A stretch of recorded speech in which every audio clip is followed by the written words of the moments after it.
Tuhan Yesus, terima kasih Tuhan buat pagi hari ini. Kami percaya Tuhan, firman-Mu hidup.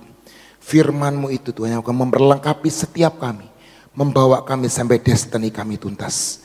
Dan biar perjanjian-perjanjian-Mu Tuhan, seperti kami membaca kitab perjanjian demi perjanjian, itu yang menjadi dasar dari kehidupan kami. Dan kami percaya Tuhan, firman-Mu akan berbicara lebih lagi buat setiap kami. Biar pewahyuan, hikmat yang dari surga, pengertian yang dari surga, turun buat setiap kami umat-Mu. Dan kami menyambut firman-Mu ini hanya di dalam nama Tuhan Yesus Kristus. Amin. Mari kita baca saudara dari Roma 4 ayat 23 sampai 25. Roma 4 ayat 23 saya mau bacakan buat saudara sampai 25. Kata-kata ini yaitu hal ini diperhitungkan kepadanya. Tidak ditulis untuk Abraham saja, tetapi ditulis juga untuk kita. Sebab kepada kita pun Allah memperhitungkannya. Karena kita percaya kepada Dia yang telah membangkitkan Yesus Tuhan kita dari antara orang mati. Yaitu Yesus yang telah diserahkan oleh karena pelanggaran kita dan dibangkitkan karena pembenaran kita. Amin. Di sini dikatakan hal ini tidak diperhitungkan kepada Abraham. Dan saya percaya saudara, manusia tidak dibenarkan karena melakukan yang namanya hukum Taurat. Betul saudara? Karena pada waktu Abraham ada, hukum Taurat belum ada saudara. Abraham dulu atau hukum Taurat dulu saudara? Ayo. Musa dulu atau Abraham dulu? Udah gitu aja. Ayo. Abraham dahulu saudara. Hukum Taurat itu ditulis oleh Musa. Betul saudara? Abraham diperhitungkan, kalau saudara mau baca di rumah di Roma 4 ayat 1 dan 4, diperhitungkan dan dibenarkan. Artinya apa?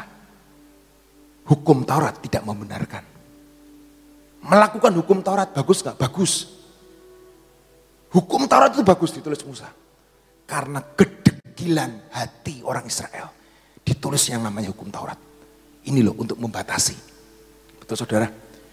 Tapi manusia tidak dibenarkan karena hukum Taurat. Dan hari ini firman Tuhan berkata, Roma 4 ayat 23. Hal ini diperhitungkan kepada Abraham. Betul saudara? Dan pada waktu Abraham ada, hukum Taurat belum ada. Dan itu diperhitungkan sebagai kebenaran. Betul saudara? Tidak ditulis untuk Abraham saja, tapi ditulis untuk saudara dan saya. Saudara tidak dibenarkan karena hukum Taurat.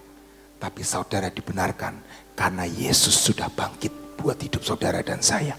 Amin. Dan Dia sudah hidup di dalam hidup saudara dan saya. Di sini berkata di ayat 25. Tuhan kita, Dia yang telah membangkitkan Yesus.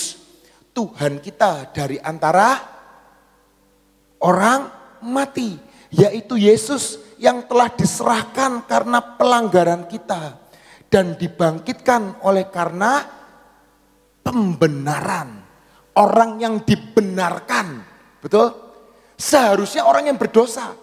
Seharusnya orang yang tidak bisa dibenarkan.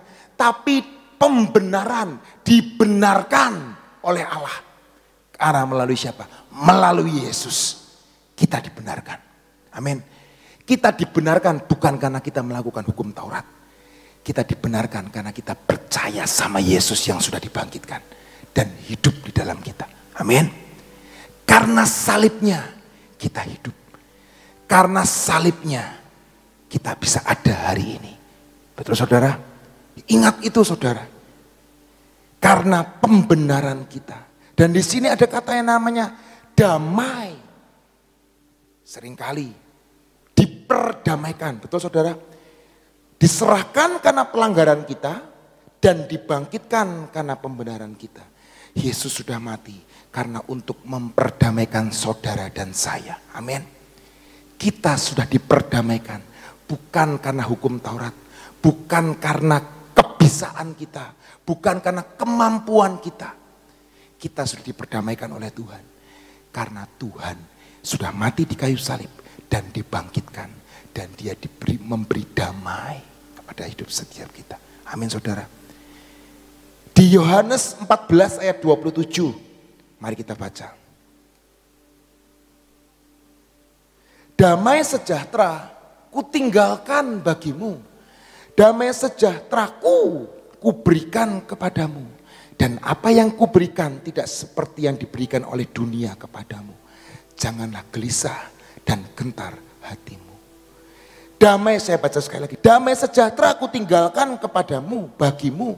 Damai sejahteraku kuberikan kepadamu. Dan apa yang kuberikan tidak seperti yang diberikan oleh dunia kepadamu. Janganlah gelisah dan gentar hatimu. Keselamatan tidak bisa terjadi dengan mentaati hukum Taurat saja. Tapi hanya kebenaran Tuhan melalui Yesus Kristus itu yang menyelamatkan kita. Hukum Taurat itu bagus enggak? Bagus saudara. Sampai Yesus ngomong, tidak ada satu iota pun yang terhilang. Betul saudara?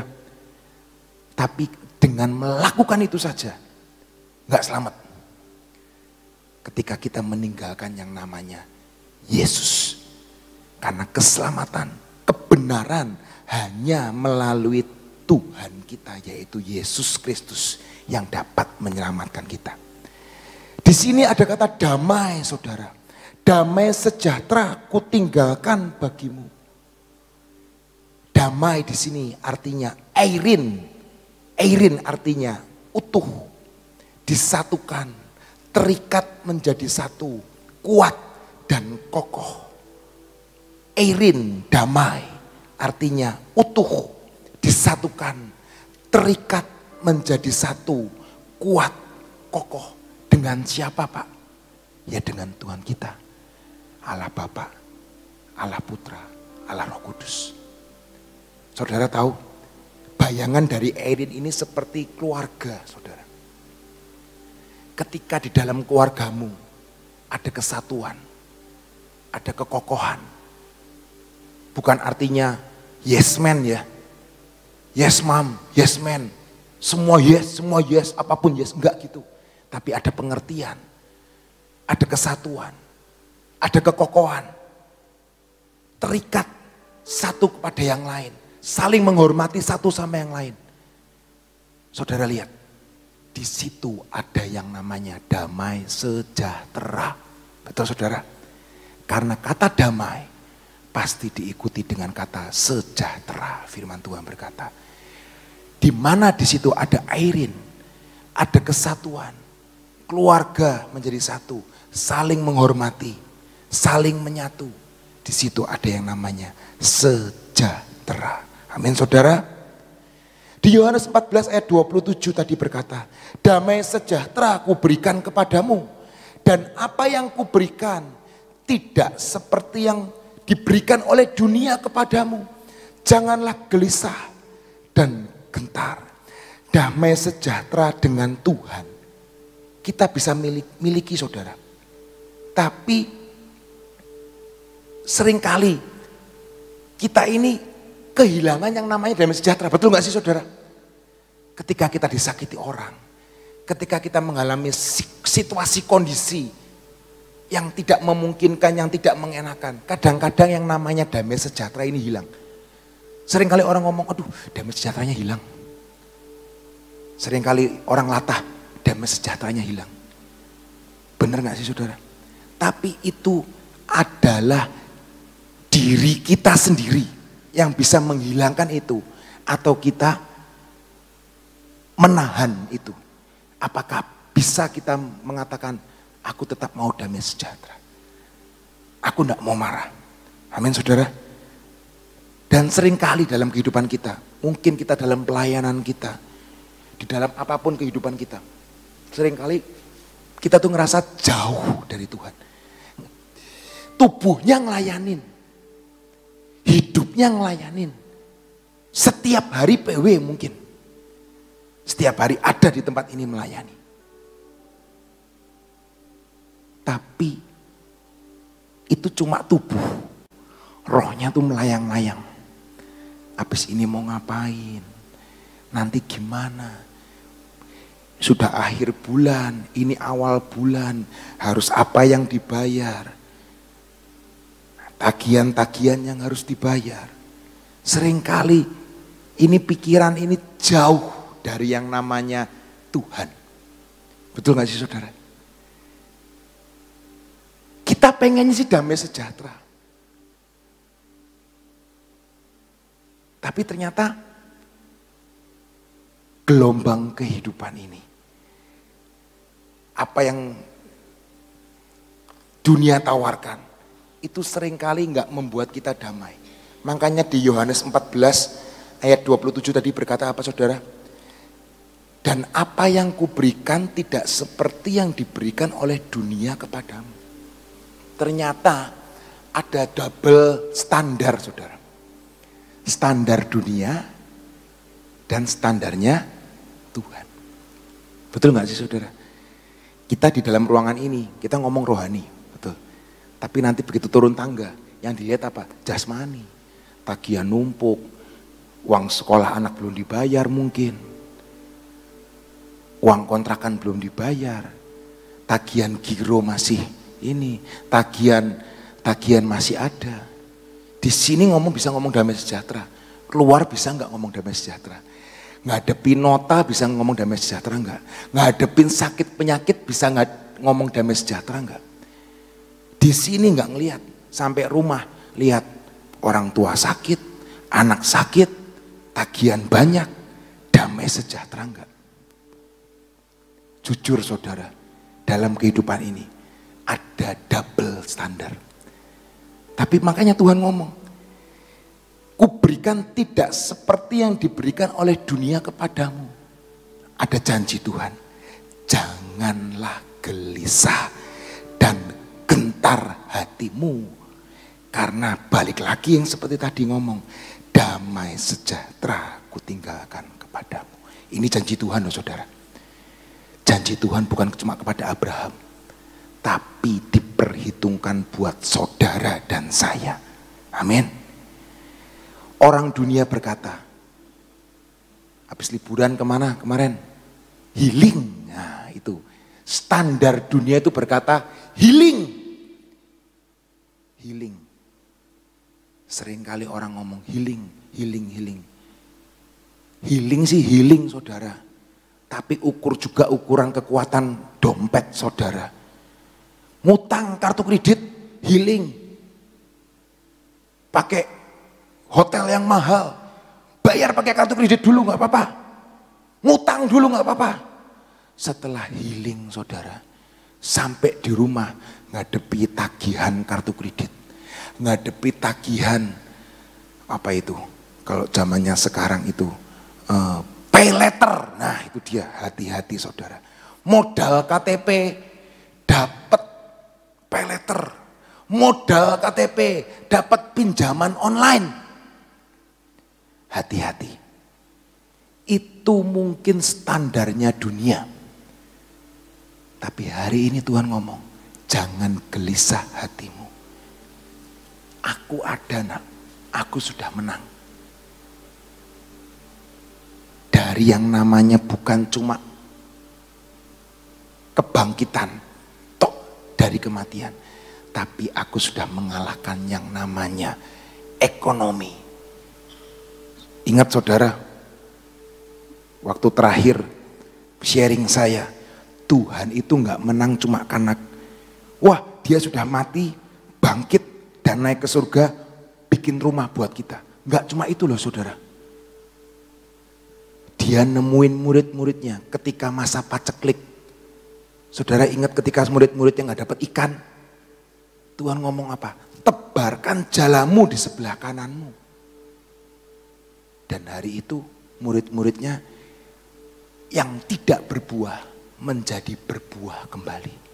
Itu Tuhan kita. Dia sudah menebus kita dari yang namanya masa tidak berbuah. Hari ini mungkin hidupmu tidak berbuah, pekerjaanmu tidak berbuah, pekerjaanmu tidak menghasilkan. Pandang dia, tebarkan jalanmu, tebarkan jalanmu ke sebelah kanan. Saya kemarin ngomong, tangan kanan Allah Benyamin, Ben artinya anak, Yamin artinya tangan kanan. Tebarkan jalamu ke sebelah kanan. Artinya apa? Tangan kanan Allah itu adalah firman Tuhan. Firman adalah ya dan amin. Amin saudara. Dan firman itu akan melakukannya buat saudara dan saya. Saudara pernah ingat kesaksian Pak Yusak? Nggak boleh nginjil selama beberapa tahun. Suruh ngapain? Suruh baca Alkitab. Mungkin nggak make sense, tapi hari ini saudara, bukan saudara disuruh habis dari tempat ini, yaudah saya mau keluar dari pekerjaan saya, enggak saudara. Tapi cintai firman Tuhan, baca firman Tuhan, dan itu akan mengubahkan hidup saudara dan saya. Mungkin cuma baca firman Tuhan, kayaknya kok enteng banget sih, tapi percayalah saudara, firman Tuhan itu seperti pedang bermata dua, yang akan memisahkan antara daging dan roh, yang akan memisahkan antara saudara dengan dunia ini, dan hidupmu akan diubahkan karena firman Tuhan itu. Amin. Itu standarnya Tuhan. Amin. 1 Petrus 5 ayat 8 berkata, sadarlah dan berjaga-jagalah, lawanmu si iblis berjalan keliling sama seperti singa yang mengaum-ngaum dan mencari orang yang dapat ditelannya. Dan hari ini saya berkata, firman Tuhan itu seperti anugerah yang memagari hidup kita dari yang namanya singa yang mengaum-ngaum. Banyak saudara, orang yang kerja keras sejak masa mudanya, belum tua sudah sakit-sakitan. Kerja keras, temu-temu kena sakit, habis kerja kerasnya. Tapi hari ini Tuhan sudah menang atas maut, Tuhan sudah menang atas penyakit. Mari kita tetap agungkan nama Tuhan, kita tetap pandang Dia, karena Yesus yang menyelamatkan saudara dan saya. Dan Benyamin, tangan kanan Allah, yaitu firman-Nya, yang akan berbicara dan memagari saudara dan saya dengan anugerahnya, meluputkan saudara dan saya dari segala sesuatu yang jahat. Amin. Sadarlah, 1 Petrus 5 ayat 8 tadi berkata, sadar saudara, berjaga-jaga, lawanmu si iblis berjalan keliling sama seperti singa yang mengaum-ngaum dan mencari orang yang dapat ditelannya. Kalau kita punya airin sama Tuhan, satu sama Tuhan, kita nggak berhasil ditipu. Betul saudara? Karena iblis itu kerjaannya dari awal penciptaan adalah menipu. Saudara ingat cerita Adam dan Hawa? Siapa yang ditipu? Adam dan Hawa ditipu. Itu loh, makan tuh buah. 12.000 pohon nggak diperhatiin sama Hawa. Tapi tiap hari pikirannya, satu pohon ini kenapa ya, kok nggak boleh dimakan ya? Itu sama aja kita saudara. Kita nggak memperhatikan apa yang ada di tangan kita. Bukan 5 roti 2 ikan, tapi kita memperhatikan apa yang di tangan saudara kita. Oh, ada biawak. Oh, ada sate kambing di situ. Oh, lebih enak tetangga saya ya. Rumputnya lebih hijau ya. Wah, lebih cantik ya istrinya ya. Anaknya lebih pinter-pinter ya. Ranking ya. Percayalah saudara, ranking gak membuat orang kaya. Saya dulu gak pernah ranking. Tapi hidup saya dipiara sama Tuhan hari ini. Saya mungkin tergolong anak orang nakal lah. Di sekolah. Gak pernah dapat piala, gak pernah. Satu pun gak pernah dapat piala. Piala dapat dari kampung makan kerupuk juga gak pernah. Piala di rumah saya tuh gak ada lah. Tapi hari ini biarlah mahkota kehidupan menjadi bagian saudara dan saya. Amin saudara. Sadar dan berjaga-jagalah. Karena lawanmu si iblis itu sudah mengaum-ngaum. Jangan seperti Adam dan Hawa. 12.000 pohon gak diperhatiin. Yang diperhatiin cuma satu pohon ini loh. Gimana caranya gua makan ya? Dan akhirnya dia jatuh dan ditipu sama iblis. Iblis itu kerjaannya menipu dan mencobai saudara dan saya. Ini loh, ini loh, ini loh. Orang itu lihat tuh. Tuh lebih sukses kan? Tuh lebih enak kan? Lebih happy kan? Coba dulu kamu kawin sama dia. Nah loh. Hati-hati saudara. Hati-hati. Yesus pun dicobai.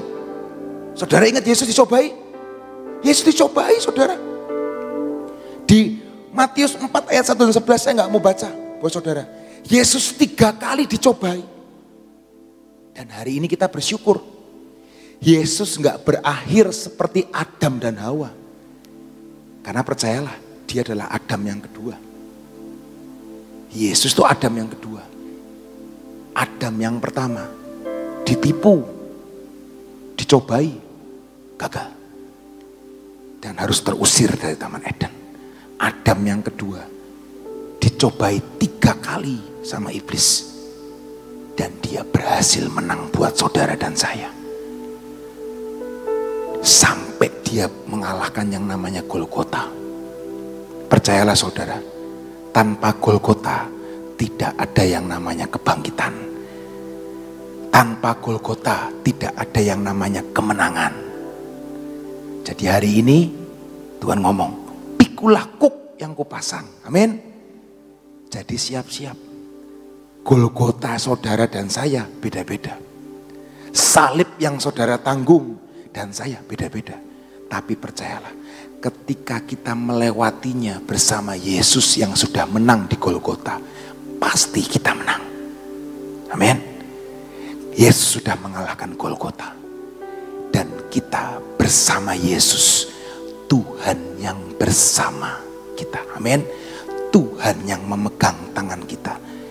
Dia Tuhan yang sama, yang akan membawa kita menang atas Golgota kita. Amin. Apapun hari ini Golgota saudara dan saya, dia Tuhan yang akan memberikan kemenangan. Yohanes 10 ayat 10 berkata, pencuri datang hanya untuk mencuri dan membunuh dan membinasakan.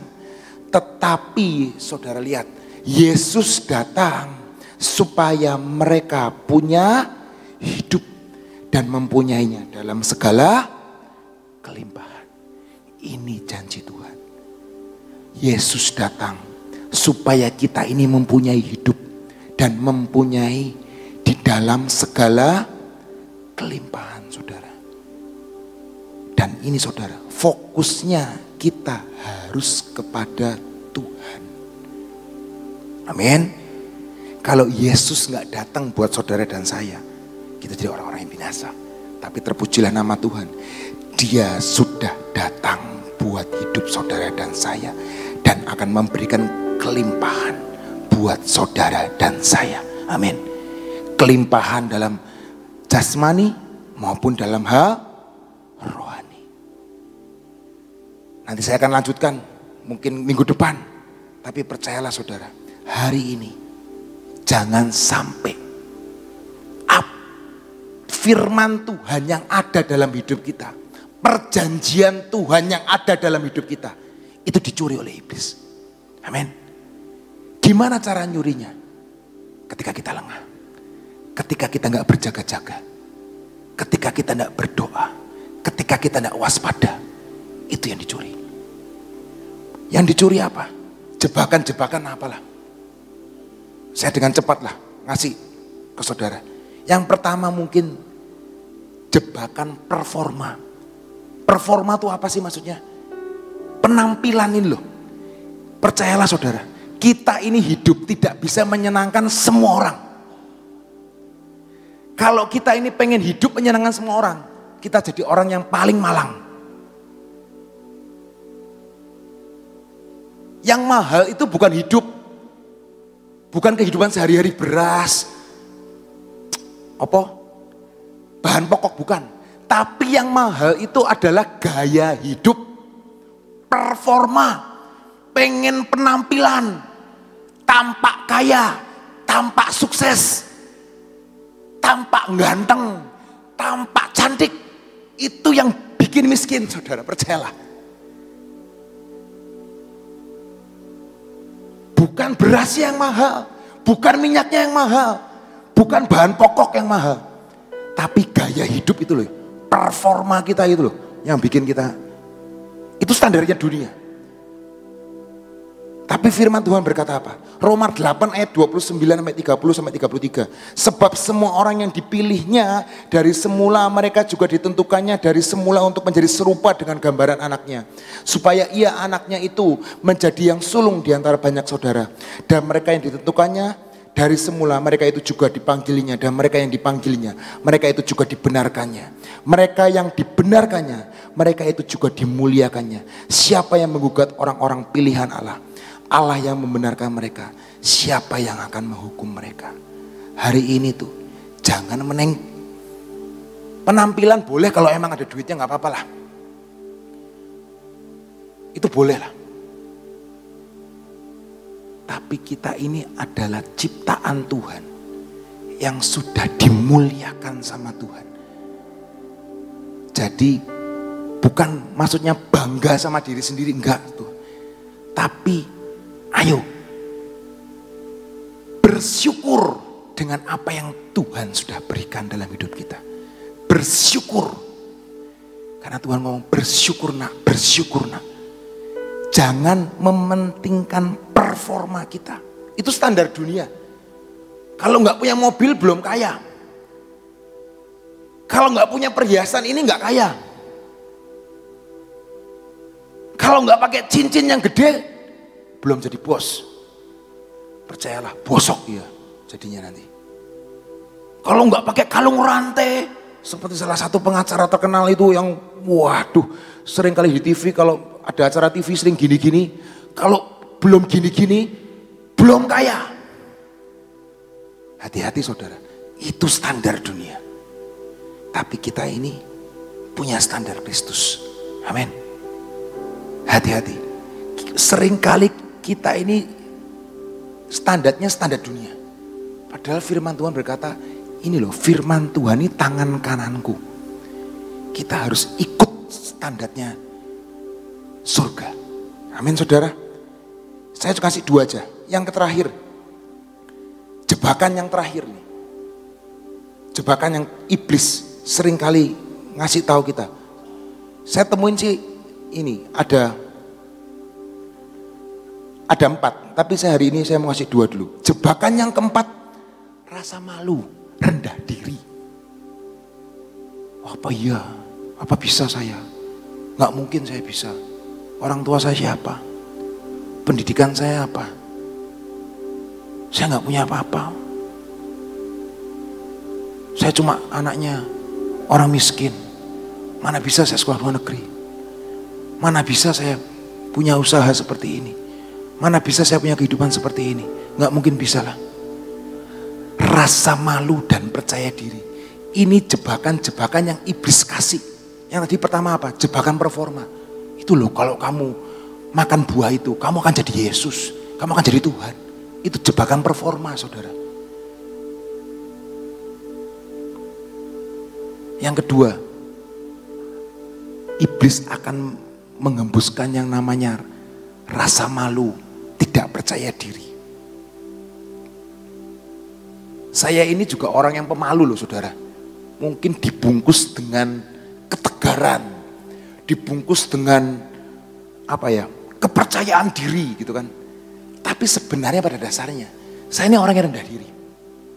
Dulunya saya itu orang rendah diri, malu, disuruh maju presentasi di sekolah tuh nggak bisa. Tapi hari ini bisa di hadapan saudara tak? Suruh presentasi tuh, waduh jangan saya lah. Saya dulu di kuliah, kalau kerja kelompok, kamu ya lu yang ngomong, jangan. Saya lebih baik, maksudnya tidak datang ke sekolah daripada harus presentasi. Musuh terbesar saya ya ini, mic. Gitu. Saya nggak mau ngomong. Tapi sekarang kalau udah dikasih mic, ngomongnya suwe pisan katanya. Itu kesalahannya orang-orang banyak kan gitu.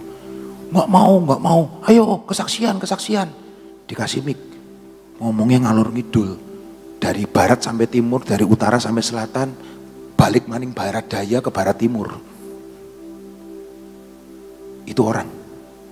Tapi hari ini jebakan yang iblis hembuskan itu adalah rasa malu dan rendah diri. Amin saudara. Kita mau baca ya di Efesus 2 ayat 10. Karena kita ini buatan Allah, diciptakan di dalam Kristus Yesus untuk melakukan pekerjaan baik yang disiapkan Allah sebelumnya. Ia mau supaya kita hidup di dalamnya. Ia mau supaya kita hidup di dalamnya. Di dalam damai. Di dalam damai sejahtera. Amin saudara. Kita ini buatan Allah. Saudara ingat kesaksian saya nonton film The Picker, pemulung. Itu serial Inggris The Picker. Suatu saat The Picker ini dapat cangkir. Cangkirnya ada di sebuah gudang, di sebuah kota kecil di Inggris. Dia beli seharga $30. Dia bawa ke kolektor. Ternyata sampai ke kolektor, dilihat dihargain $3.000. Kenapa dari $30 dihargain sampai $3.000? Karena ternyata di gelas dan cangkir ini setelah dibalik ternyata ada tanda kerajaan Inggris di cangkir itu. Ternyata cangkir itu dibuat dan digunakan untuk kerajaan Inggris. Dari $30 menjadi harganya $3.000. Pertanyaannya, bukankah Tuhan sudah memberikan tanda kerajaan surga dalam hidupmu dan hidupku? Hidupmu mungkin hari ini berkata, aku masih 30, harganya $30. Tapi percayalah, ketika engkau akan menemukan Yesus, hargamu bukan cuma 30, tapi hargamu $3.000. Itu cuma cangkir loh saudara. Tadi kita baca, kita ini diciptakan, dibuatan Allah, diciptakan di dalam Kristus Yesus. Amin. Dan dia sudah meninggalkan yang namanya damai sejahtera dalam hidup kita. Jadi tinggalkan rasa malu itu dan rendah diri itu. Karena kita adalah milik Kristus, buatan Allah, diciptakan Yesus untuk melakukan pekerjaan-pekerjaan yang baik. Mari kita lakukan pekerjaan-pekerjaan baik itu. Apapun, saya nggak ngerti pekerjaan baik itu. Saudara yang tahu. Apakah engkau dengan melakukan menjadi ibu rumah tangga yang baik, itu adalah perbuatan yang baik? Bisa jadi. Ketika engkau bekerja dimanapun engkau berada, kerjakan seperti engkau melakukannya seperti untuk Tuhan. Dan itu Tuhan akan membawa engkau kepada next level dan next level. Karena firman Tuhan berkata, apapun yang engkau kerjakan, kerjakan seperti untuk Tuhan. Bukan untuk bosmu. Untuk Tuhan. Dan percayalah, kehidupanmu akan next level. Amin. Hari ini biar firman Tuhan menjadi kekuatan buat hidup saudara dan saya. Kita gak mau dijebak oleh iblis. Kita gak mau. Adam yang pertama, ketika dia dijebak iblis, dia harus terusir dari Taman Eden. Adam yang kedua, dia menang atas pencobaan itu. Dan dia hidup di dalammu dan di dalamku. Dan percayalah, ketika kita ingat dia, kita akan menang dari setiap cobaan-cobaan dalam hidup kita. Mungkin tetap ada. Golgota harus dilalui. Taman Getsemani harus dilalui. Bahkan yang namanya Garden Tomb harus dikalahkan.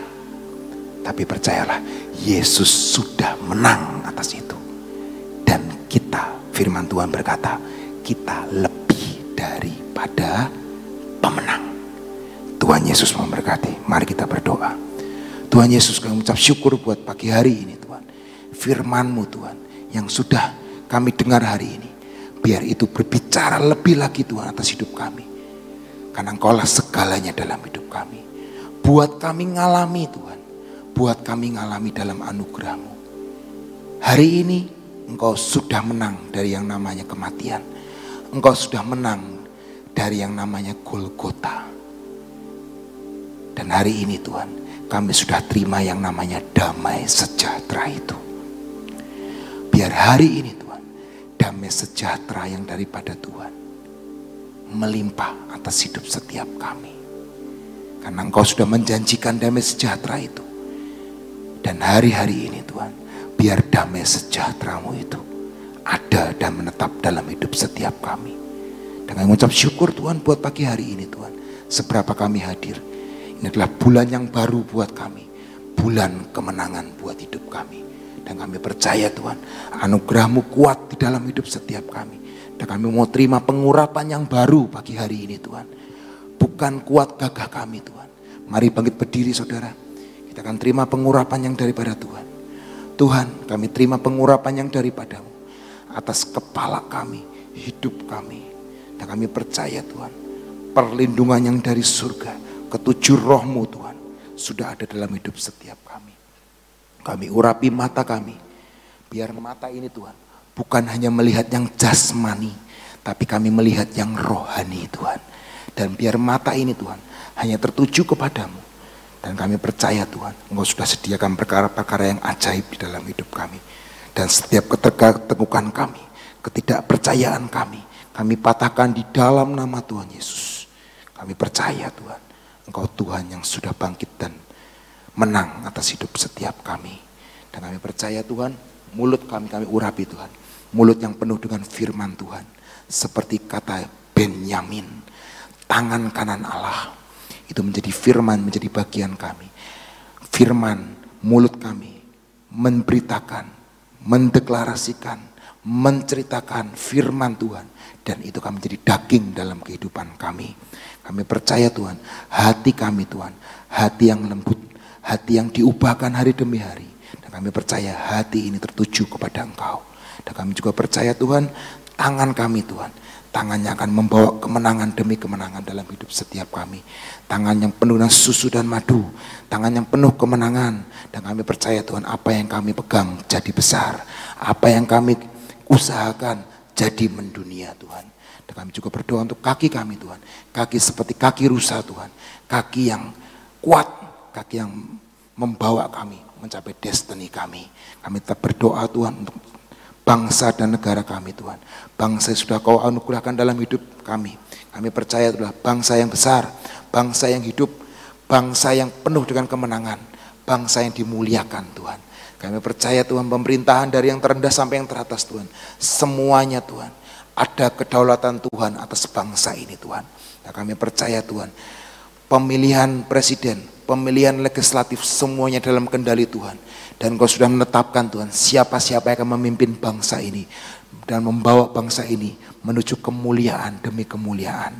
Terima kasih Tuhan Yesus, biar hari ini Tuhan adalah hari kemenangan buat setiap kami. Hari yang sudah Kau berikan di dalam hidup setiap kami. Kami percaya Tuhan, berkat-Mu melimpah atas hidup kami. Anugerah-Mu melimpah atas hidup kami Tuhan. Yang sakit disembuhkan, yang miskin diperkaya. Dan kami percaya Tuhan, semuanya jadi seperti apa yang Kau mau. Hanya di dalam nama Tuhan Yesus Kristus sama-sama berkata, amin. Tuhan Yesus memberkati.